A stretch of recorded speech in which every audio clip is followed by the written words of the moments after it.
Good afternoon everyone. గౌరవనీయులైన ముఖ్యమంత్రి గారికి మరియు వేదికపైన నన్ను పెద్దలందరికీ మరియు నాతోటి విద్యార్థులకు నమస్కారాలు. నా పేరు ఆరాధ్య సార్.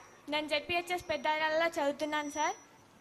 పాలమూరు జిల్లా వలస జిల్లాగా పేరు పొందింది, కానీ ఇప్పుడు చదువుల జిల్లాగా మార్చుతున్నందుకు మీ అందరికీ ధన్యవాదాలు. ఈరోజు జడ్చలలో ఈ ఐఐటి క్యాంపస్ని చూస్తుంటే నాకు ఎంతో ఆనందంగా గర్వంగా ఉంది sir.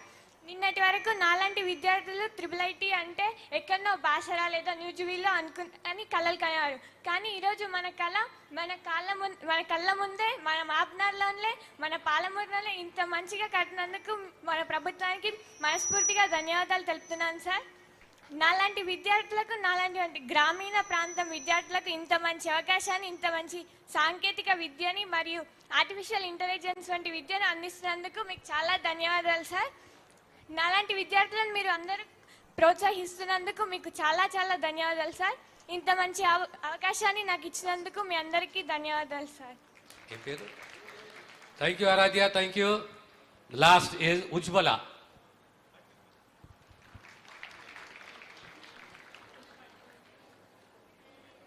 A very pleasure good afternoon to everyone. Myself Ujjwala from Government Girls Junior College, and we are gathered here to the inauguration program of IIT College, Indian Institution of Information Technology. Thank you for giving this college, sir.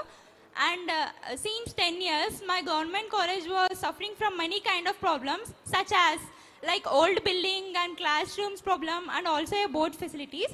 And now our CM sir was constructed 7 crores for our college. Thank you very much for that, sir. And we need to learn many things about you, and everyone on the dais are an inspiration to us. And in the presence of your administration, you are giving a good priority to education, and we are very thankful for that, sir.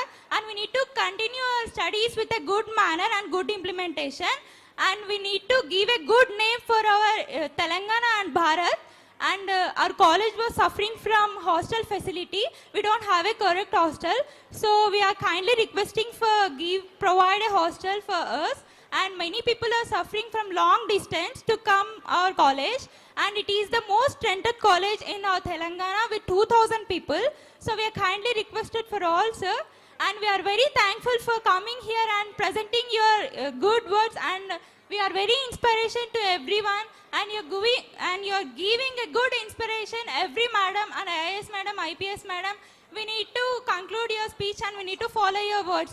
Please give any kind of words, sir, and I am concluding this speech with this, and thank you very much, sir. Thank you. Afsa, आइए आप. Salaam alaikum. Walaikum salam, sir. Honorable Chief Minister Sri Revanth Reddy, sir, and all the dignitaries and my fellow students, good morning. I am Afshan from ZPHS Boys Badapalli, a 100-year celebrating school. Sir, what is your journey in this success, sir? So, I know, sir, from your journey from government school walls to the CM seat is a testament to what determination and support can achieve, and what exact initiatives breaking the barriers, sir, with uniform textbooks and digital panels like IFP panels and nutritious midday meals, sir. This is so nutritious and delicious, sir. And in our school, so many improvement is there, sir. In our school, the infrastructure is changed, sir, and teacher training, and so many students get improve in their studies, sir. And in Mehboob Nagar, the IIT Mehboob Nagar is there. I have a dream in IIT Mehboob Nagar. My sister says I am in 7th class. My sister is 10th class. She say I want to join in IIT Basara, but she didn't go in Basara because of 2-3 points are missing there, sir. I have a dream in IIT Mehboob Nagar. I want to join in, sir. Please, you can say, I ask one question, sir. How to get a prepare in examination hall, sir? How to? Get prepare and revision in examination hall. Your teachers are there. Sir, if we forget the question, sir, how?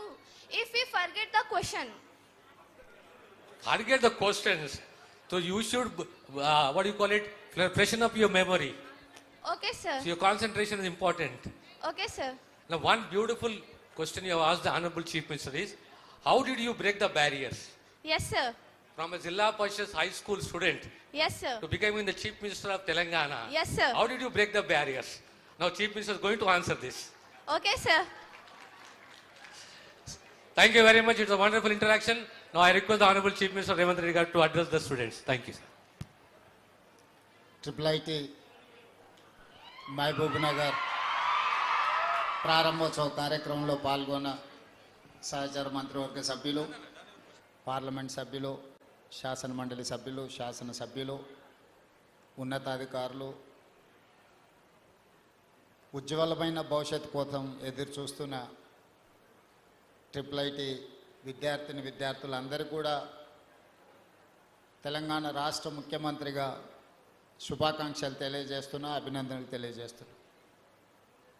స్వతంత్రం వచ్చిన మొట్టమొదటి హైదరాబాద్ రాష్ట్రానికి బూర్గుల రామకృష్ణారావు గారు ముఖ్యమంత్రిగా బాధ్యతలు నిర్వహించిన ప్రథమ ముఖ్యమంత్రి కూడా మహబూబ్ నగర్ నుంచే ప్రాతినిధ్యం వహించిండు. మళ్ళీ 75 సంవత్సరాల తర్వాత we have got that opportunity. We have to utilize this opportunity to create educational institutes and irrigation projects. Our first Prime Minister, Pandit Jawaharlal Nehru, has said, my top priority, most priority is that education and irrigation. Education is going to solve your problem.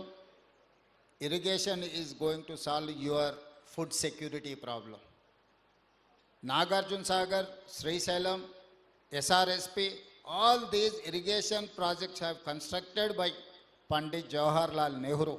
So he has created many irrigation projects and educational institutes. Today we are competing with US or any other developed country just because of our education, our language. Language is a communicative weapon and knowledge is something from communication. These two are two parallels. If you have language, you can communicate any person. If you have knowledge, you can create anything. So I would suggest my students, my friends, you have to improve your language skills, at the same time your knowledge. So knowledge is going to pay you. If you have language and knowledge, is not only sufficient for your career, hard work, your commitment is necessary.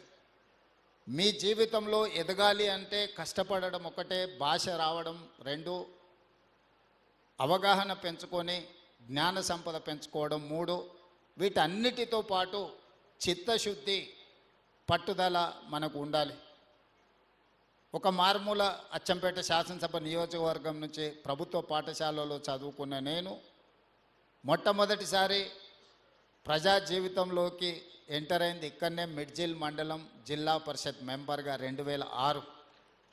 2009లో 2006లో ZPTC, 2007లో MLC, 2009లో MLA, 2014లో మళ్ళీ MLA, 2019లో parliament సభ్యుడిగా, 2023లో తెలంగాణ రాష్ట్ర ముఖ్యమంత్రిగా 17 సంవత్సరాలల్లా భారతదేశంలో ఉన్న అన్ని చట్టసభలలో పనిచేసిన, జిల్లా పరిషత్లో పనిచేసిన, శాసన మండలిలో అనుభవం ఉన్నది, శాసనసభ్యుడిగా అనుభవం ఉన్నది, పార్లమెంట్ సభ్యుడిగా అనుభవం ఉన్నది. సరాసరిగా ఏ మంత్రి బాధ్యత చేపట్టకపోయినా ఈరోజు పెద్దలందరి సహకారంతో తెలంగాణ రాష్ట్ర ముఖ్యమంత్రిగా 2 సంవత్సరాలు పూర్తి చేసుకొని 3వ సంవత్సరంలో నా బాధ్యతను నిర్వహిస్తున్నా. దీనికి ప్రధానమైన కారణము ప్రజలకు ఏదైనా చెయ్యాలి, అవకాశం వచ్చినప్పుడు ప్రజలకు మేలు జరిగే విధంగా ఆలోచన చెయ్యాలి. ప్రపంచంతో పోటీ పడాలి అని అంటే మనకు ఏ విజ్ఞత ఉండాలి, ఏ విజ్ఞానం ఉండాలి అనే దాని మీద ఆలోచన చేసి ఈరోజు తెలంగాణ రాష్ట్రాన్ని ముందుకు తీసుకువెళ్తున్నా. ఈ విషయంలో నేను ఇచ్చే సూచన ఒక్కటే, స్వతంత్రం వచ్చినప్పుడు జామీందారుల దగ్గర, జాగీర్దారుల దగ్గర, భూస్వాముల దగ్గర లక్షలాది ఎకరాల భూములు ఉండే. ఆనాడు శ్రీమతి ఇందిరాగాంధీ గారు, పివి నరసింహారావు గారు అగ్రికల్చర్ సీలింగ్ యాక్ట్ తీసుకొచ్చి ఆ లక్షలాది ఎకరాల భూములను ప్రభుత్వం తీసుకొని దళితులకు, గిరిజనులకు, ఆదివాసీలకు, బలహీన వర్గాలకు, భూమి లేని నిరుపేదలకు గుర్తింపు గౌరవమే భూమి అని చెప్పి అసైన్మెంట్ పట్టాల పేరు మీద, లేకపోతే పోడు భూముల పట్టాల పేరు మీద ఈ ఆదివాసీలకు, గిరిజనులకు, దళితులకు అందరికి భూములు ఇచ్చిండ్రు. ఇల్లు లేని వాళ్లకు ఇల్లు ఇచ్చిండ్రు, ఇందిరమ్మ ఇల్లు కావచ్చు, లేకపోతే ఉండడానికి. ఈరోజు ప్రభుత్వం దగ్గర పంచడానికి భూమి లేదు. మీరందరు గ్రామీణ ప్రాంతాల నుంచే వచ్చిండ్రు. ప్రతి గ్రామంలో ప్రభుత్వ ఆధీనంలో ఉన్న భూమి పేదలకు పంపకాలు జరిగిపోయినాయి. ఇప్పుడు ఏమైనా చేయగలిగితే పేదలకు ఇళ్ల పట్టాలు ఇవ్వాలంటేనే చాలా కష్టమైన పరిస్థితి. ఈరోజు ప్రభుత్వం వైపు నుంచి భూములు ఆశించడమో ఇతర ఏదైనా ఆర్థిక లబ్ధి ఆశించే కంటే మా ప్రభుత్వం ఇవ్వగలిగింది విద్యనే. విద్య ఒక్కటే మీ జీవితాలను మారుస్తుంది. విద్య ఒక్కటే మీ తల్లిదండ్రులను ఆత్మ గౌరవంతో తలెత్తుకునే విధంగా ఈ సమాజంలో నిలబెడుతుంది. విద్య రాని వాడు వింత పశువు అని ఎప్పుడో పెద్దలు చెప్పారు. ఈరోజు ఈ సమాజంతో పోటీ పడాలి అని అంటే, ఈ సమాజంలో అభివృద్ధి చెందిన పౌరులుగా మీకు గుర్తింపు రావాలి అని అంటే మీరు విద్యలో రాణించాలి. అందుకే ఈరోజు విద్యనే ప్రథమ ప్రాధాన్యత కింద మా ప్రభుత్వం తీసుకొని ముందుకెళ్తుంది. Education is my top priority. అందుకే ఈరోజు not only IIIT engineering college, law కాలేజ్ను కూడా ఈరోజు పాలమూరు యూనివర్సిటీలో మహబూబ్ నగర్ జిల్లాకు మనం ఇవ్వడం జరిగింది. ఇవే కాదు, ఈచ్ అసెంబ్లీ కాన్స్టిట్యున్సీలో young India integrated residential schools with 25 acres campus we are going to spend 200 crores per each educational institute. So ఇవన్నీ కూడా ప్రపంచంతో పోటీ పడాలి అంటే ఇప్పుడు ఇంతకుముందు వేదిక మీద ప్రిన్సిపల్ సెక్రటరీ గారిని, కలెక్టర్ గారిని, ఎస్పీ గారిని చూసింది. ఈరోజు వాళ్ళ నేపథ్యము ఊర్లో ఉన్న భూమి కాదు, వాళ్ళ నేపథ్యం వాళ్ళ చదువు. చదువు ఉంది కాబట్టే దామోదర్ రాజ నరసింహ గారు వాళ్ళ ఫాదరే మంత్రి, కానీ ఈరోజు మీతో ఇంటరాక్ట్ అవుతున్నాడు అని అంటే అతను బాగా చదువుకున్నాడు కాబట్టి, హైదరాబాద్ పబ్లిక్ స్కూల్లో నుంచి ఉస్మానియా యూనివర్సిటీ ఇంజనీరింగ్ చదువుకున్నాడు కాబట్టి ఈరోజు ఒక మినిస్టర్గా ఏ శాఖ ఇచ్చినా కూడా సమర్థవంతంగా ఎందుకు నిర్వహించగలుగుతున్నాడు అంటే చదువుకున్నాడు కాబట్టి. రేపటి భవిష్యత్తు కూడా చదువు మీదనే ఆధారపడి ఉంటుంది. చదువు లేకపోతే మన భవిష్యత్తు గాఢాంధకారం అవుతుంది. అందుకే ఈ జిల్లాలో ప్రతి నియోజకవర్గంలో young India integrated residential schools, లా college, engineering college, medical college, IIIT ఏమేమి కావాలనో అన్నిటినీ ఈరోజు మనం తెచ్చుకున్నాము. ఇవ్వగలిగిన స్థానంలో మనం ఉన్నాం. ఈరోజు మనం సంతకం పెడితే, పాలమూరు జిల్లా వాడు సంతకం పెడితే ఏదైనా జరుగుతుంది. మీరు సాధించుకొని సమాజానికి ఆదర్శంగా నిలబడే విధంగా ముందుకు వెళ్ళాలి. ఇక్కడున్న విద్యార్థులందరికీ కూడా నా సూచన ఒక్కటే, నిబద్ధత చాలా ముఖ్యం. నిబద్ధత లేని చదువు కానీ, నిబద్ధత లేని జీవిత ప్రయాణం కానీ మీకు ఉపయోగము ఉండదు. మీరు క్రమశిక్షణతో కూడుకున్న విద్యను నేర్చుకోండి. 25 సంవత్సరాల వయసు వచ్చే వరకు కష్టపడండి. ఆ తర్వాత 75 సంవత్సరాలు మీరు సుఖమైన జీవితము, మీ జీవితంలో గౌరవం అన్నిటికంటే సమాజంలో మీకు గౌరవం తెచ్చిపెడుతుంది చదువుకున్న వాళ్ళకు. నిన్నటి వరకు మనల్ని పట్టించుకోని వాళ్ళు కూడా ఇవాళ మీరు గ్రూప్ 1 సివిల్ సర్వెంటో మీరు సెలెక్ట్ అయితే ప్రతి ఒక్కరు మీ ఇంటికి వచ్చి మిమ్మల్ని గౌరవిస్తారు. చదువు అనేది అత్యంత కీలకమైనది. చదువు ఒక్కటే మన భవిష్యత్తును మారుస్తుంది. మీరు గొప్పగా చదువుకోవాలి, రాణించాలి. ఈ మధ్యకాలంలో మనం రాజీవ్ గాంధీ సివిల్ ఎగ్జామ్స్కి ప్రిపేర్ అయ్యే వాళ్ళకు కూడా మనం స్కాలర్షిప్స్ ఇస్తున్నాం. ఎందుకంటే కోచింగ్ సెంటర్స్ ఢిల్లీకి వెళ్ళాలి అంటే ప్రిలిమ్స్ క్లియర్ చేసిన వాళ్ళకు 1 lakh, మెయిన్స్కి అటెండ్ అయ్యే వాళ్ళకి ఇంకొక ₹1,00,000 ఢిల్లీలో ఉండడానికి కూడా మనం అకామిడేషన్ ఇస్తున్నాం. మీరు హై టార్గెట్ పెట్టుకోండి, దాని ప్రకారం కష్టపడండి. తప్పకుండా ఈ ప్రభుత్వం అండగా నిలబడుతుంది. దేశంలో ఏ మూలకెళ్ళినా తెలంగాణ వాళ్ళు, పాలమూరు వాళ్ళు IASలు, IPSలు ఇతర రాష్ట్రాలలో కూడా ఉండాలి. ఈ రాష్ట్రమే కాదు, ఏ రాష్ట్రంతో కేంద్ర ప్రభుత్వంలో మనం నిధులు రాబట్టుకోవాలంటే కూడా మన వాళ్ళు ఎవరైనా IAS, IPSలు ఉంటే మనకు అత్యధికంగా నిధులు వస్తాయి. తప్పకుండా మీ అందరికీ ఉజ్వల భవిష్యత్తు ఉంటుంది. సంవత్సరం తిరిగే లోపల ఇక్కడ IIIT బిల్డింగ్ కట్టి ఒక మంచి క్యాంపస్ క్రియేట్ చేసి చదువుకోవడానికి ఒక మంచి వాతావరణాన్ని ఏర్పాటు చేయడం జరుగుతుంది. జీవితంలో ఏ స్థాయికైనా ఎదగండి. కన్న తల్లిదండ్రులను, పుట్టి పెరిగిన ఊరును మరవకండి. కన్న తల్లిదండ్రులకు గౌరవం ఇవ్వని వాళ్ళు, కన్న తల్లిదండ్రులను మంచిగా చూసుకొని వాళ్ళు ఏ హోదాలో ఉన్నా కూడా అది నిష్ప్రయోజనమే. తల్లిదండ్రులను బాగా చూసుకోవాల్సింది